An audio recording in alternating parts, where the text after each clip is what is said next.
O'n i'n dechrau chwarae efo ceir o stwff pan o'n i 6-7 efo dad adra, wedyn o'n i'n gwatchad rhywun yn peintio car I dad adra mewn shed oedd gynnon ni adra. A o hynna ymlaen o'n i'n rili'n gwybod dyna dwi eisiau gwneud. Ers 12-13 nes I ddechrau peintio paneli ceir a helmet a stwff a skateboards rhan fwyaf. O hynna nes I just decidio dwi'n mynd I fynd I wneud custom painter fatha'r American style. Hynna oedd peth fi a hynna oedd passion. Dyma oeddwn i'n wneud oedd yr custom painting ar pinstripio, lettering, script work a stwff fel 'na. Hwna oedd yr interest mwyaf fi, ond obviously bod yn yr ardal da ni'n byw a stwff. Sa'n pobl rili isio gwaith fel 'ma drwy'r adeg, so oedd rhaid iddo fi wneud enw I fi fy hun online a gael mewn i'r gwahanol clics a stwff mewn ffordd efo'r custom painting a stwff.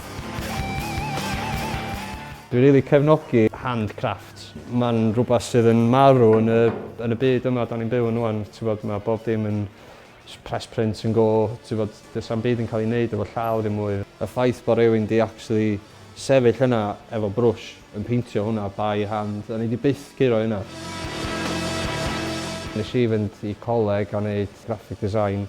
Wedyn oedd y pobl yn y coleg methu dall pam oeddwn i'n isio bod yn yr ochr celf ohoni pen oeddwn i'n mechanically minded a isio weldio stwff oedden nhw'n gallu dall, ond obviously pan ti'n bildio ceir fel yma stwff, mae lot o fatha sculpturism a stwff mewn yno fo. Wedyn ar ôl iddyn nhw weld hynna a dall ble oedden ni'n dod o, bod yna lot mwy iddo fo na just weldio a mae yna lot mwy o concept iddo fo na just gwneud o.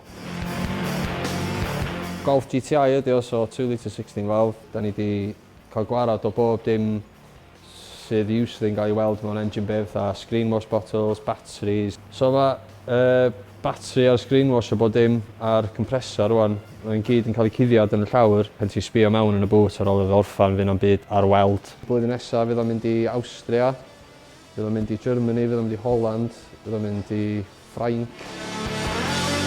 Objectives gen rhan fwyaf o bobl efo ceir fel yma ydy gael dangos nhw off ar y diwedd, obviously.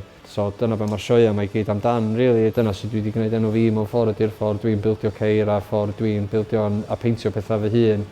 Mae gynnu fi steil fy hun.